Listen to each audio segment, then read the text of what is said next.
வரவிருக்கும் பொதுத் தேர்தலை எதிர்பார்த்து அரசியல் களம் அமர்க்களப்பட்டு கொண்டிருக்கிறது. இந்த நேரத்தில் தமிழகம் மற்றும் புதுச்சேரிக்கு உட்பட்ட 40 மக்களவைத் தொகுதிகளின் நிலையை களத்திலிருந்தே பதிவு செய்து வருகிறது உங்கள் தொகுதி உங்கள் பிரதிநிதி நிகழ்ச்சி. தொகுதிகளில் இருக்கும் பிரச்சனைகள், தேவைகள், எதிர்பார்ப்புகள் ஆகியவை மட்டுமின்றி அந்த தொகுதியின் எம்பிக்களின் செயல்பாடுகள் பற்றியும் விரிவாக இந்த நிகழ்ச்சியில் பார்த்து வருகிறோம். இன்று நாம் பார்க்க இருப்பது ஆரணி மக்களவை தொகுதி பற்றி. இது குறித்த கள நிலவரங்களை வழங்க நம்மோடு செய்தியாளர் கார்த்திகேயன் இணைந்திருக்கிறார். ஆரணி தொகுதி பற்றி முதலில் பார்த்து விடலாம்.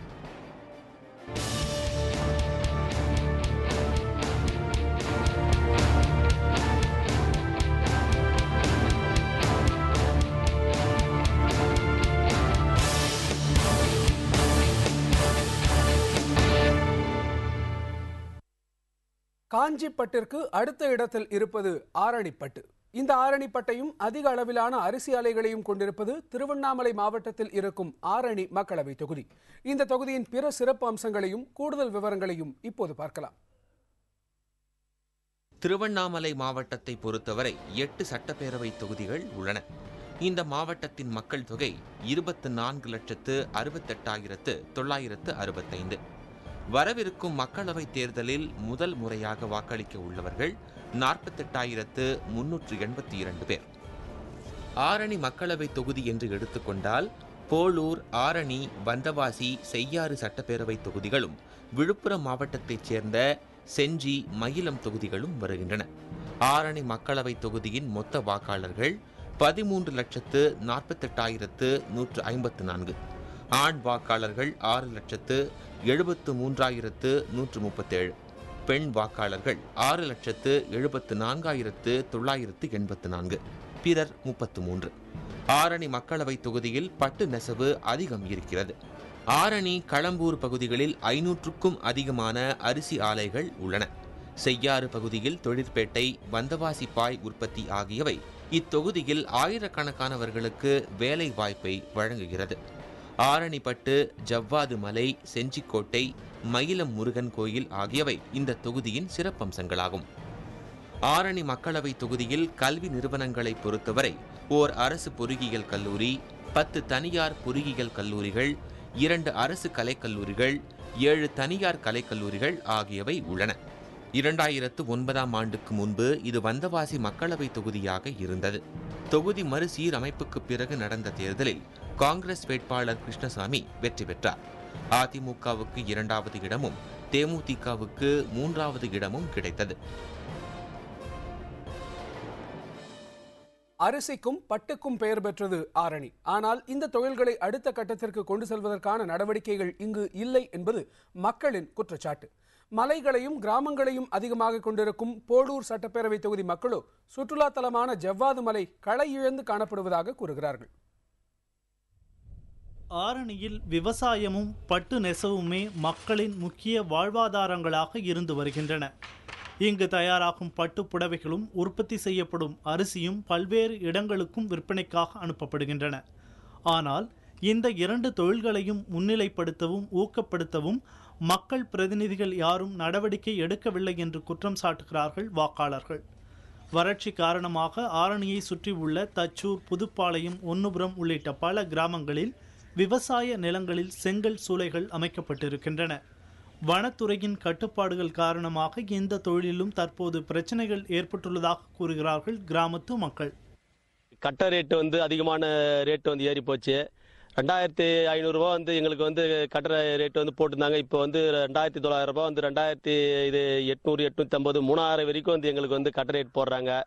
மண்ணு ரேட்டு இன்னைக்கு எங்க ஸ்பாட்ல வரதாட எங்களுக்கு ஒரு 600 ரூபா 500 ரூபா அடக்கம் வருது. வெறும் இல்லாதனால தான் வேலையே இவ்வளோ நாளாக செய்ய முடியாமல் போச்சு 20 நாளாக. அதனால் நாங்கள் வெறுவுக்கு ஒரு 30 டன்னாவது இருந்தால் தான் நாங்கள் 1 லட்சம் கல் கொளுத்த முடியுது.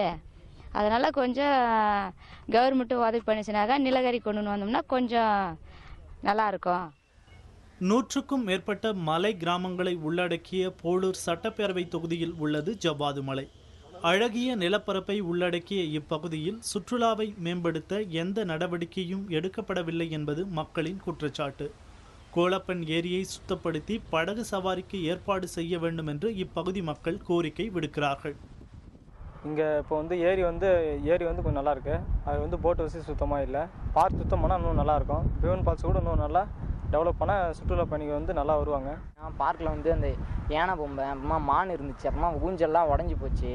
அப்புறமா இருக்கிற எல்லாம் நிறைய குப்பைலாம் இப்போது கோடையில் வரதுனால சுத்தம் பண்ணுறாங்க. மிச்சம் நல்லா குப்பை எல்லாம் அதிகமாக அப்படியே தான் இருக்குது எனி டைம். அப்புறமா பார்த்தீங்கன்னா அமிர்தி சைட் பார்த்தீங்கன்னா 2 பஸ் தான் போகுதுங்க.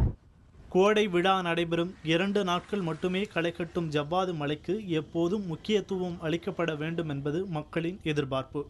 புதிய தலைமுறைக்காக செய்தியாளர் கோவிந்தராஜுலு. ஆரணி மக்களவை தொகுதிக்கு உட்பட்ட வந்தவாசி மற்றும் செய்யாறு மக்கள் முன்வைக்கும் கோரிக்கைகள் என்ன, அவர்களது தேவைகள் என்னென்ன என்பதை பார்க்கலாம்.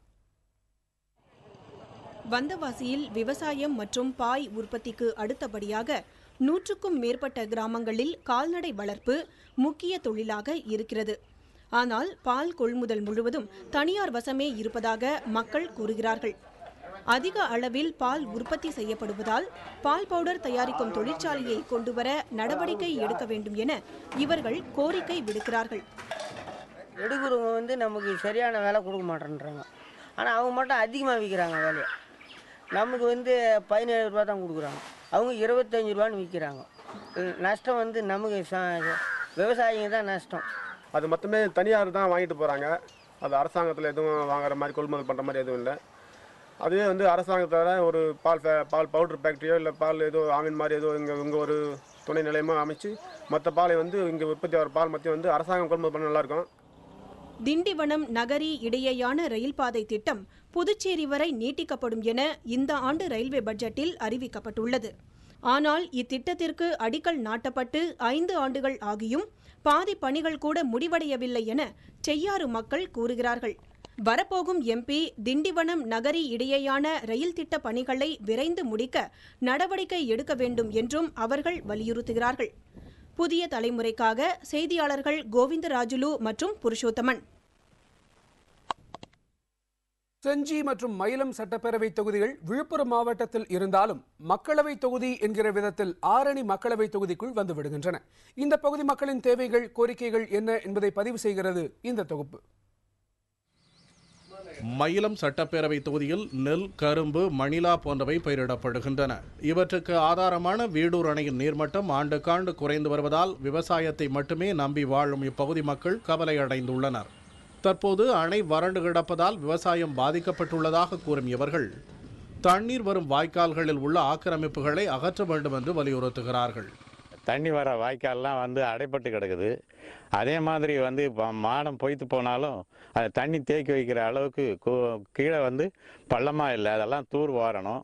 மேல்படி நாங்கள் விவசாயிங்க குடி தண்ணீரும் இதை தான் நம்பி இருக்கிறோம். இந்த டேமு வந்து வருஷம் பூராவும் தண்ணி வரணும்னா நந்தன் கால்வாய் திட்டம்னு ஒன்று இருக்குது. திருவண்ணாமலை அந்த சாத்தனூர் அணையிலேருந்து இந்த சங்கராபரணி ஆற்றுக்கு வந்து ஒரு கனெக்ஷன் இருக்குது. அதை வந்து எந்த பாராளுமன்ற உறுப்பினரும் சரி, சட்டமன்ற உறுப்பினரும் சரி, யாரும் கண்டுக்கிறதே இல்லை. செஞ்சி சட்டப்பேரவை தொகுதியைச் சேர்ந்த மக்களோ பேருந்து நிலையத்தில் போதுமான வசதிகள் இல்லை என்கிறார்கள். மக்கள் தொகை அதிகரித்து விட்டதால் அனைத்து வசதிகளுடன் புதியதாக பேருந்து நிலையம் ஒன்றை அமைக்க வேண்டும் என்றும் கோரிக்கை விடுக்கிறார்கள். பொதுமக்களுக்கு வந்து அந்த நிழற்குடையில் நிற்கிறதுக்கோ இல்லை அந்த கடைகளுக்கு முன்னால் ஒதுக்கப்பட்ட இடத்துல நிற்கிறதுக்கோ இடையில்லாத ஒரு சூழ்நிலை இருக்குது. அது மட்டும் இல்லாமல் ஜன நெருக்கம், மக்கள் பெருக்கம் இங்கே அதிகமாக இருக்கின்ற காரணத்தால் புதிய பேருந்து நிலையம் ஒன்று இங்கே அமைக்கப்பட வேண்டும். எந்த ஒரு பஸ்ஸும் பஸ் ஸ்டாண்டு உள்ள வர்றதில்லை. அது இல்லாமல் வந்து அந்த பஸ் ஸ்டாண்டு ரொம்ப குறுகலாக இருக்கிறதுனால திருடு அதிகமாக நிறைய பேர் செயின் இருக்கிறது எல்லாம் போயிடுது. ஏன்னா நிறைய தெரு இருக்கிறதுனால அப்படி சக்குன்னு மறைஞ்சிட்றாங்க திருடர்களாக. இந்த இதில் பஸ் ஸ்டாண்டு கொஞ்சம் பெருசாக இருந்தால் ஒரு அவுட்டரில் வந்து ஒரு பஸ் ஸ்டாண்டு இருந்தால் எல்லா பஸ்ஸும் வந்து போவோம். ஆரணியிலிருந்து அதிக தொலைவில் செஞ்சி மற்றும் மயிலம் இருப்பதால் தங்கள் பகுதிகளின் மேம்பாடு குறித்து நாடாளுமன்ற உறுப்பினர் அக்கறை காட்டவில்லை என்றும் மக்கள் குற்றம் சாட்டுகிறார்கள். புதிய தலைமுறைக்காக செய்தியாளர் ஜோதி நரசிம்மன். உங்கள் ஊர் உங்கள் பிரதிநிதி நிகழ்ச்சியில் ஆரணி மக்களவை தொகுதிக்கு உட்பட்ட சட்டப்பேரவை தொகுதிகளின் முக்கிய பிரச்சனைகளை பார்த்து வருகிறோம். மேலும் தொடரலாம் சிறிய இடைவேளைக்கு பிறகு.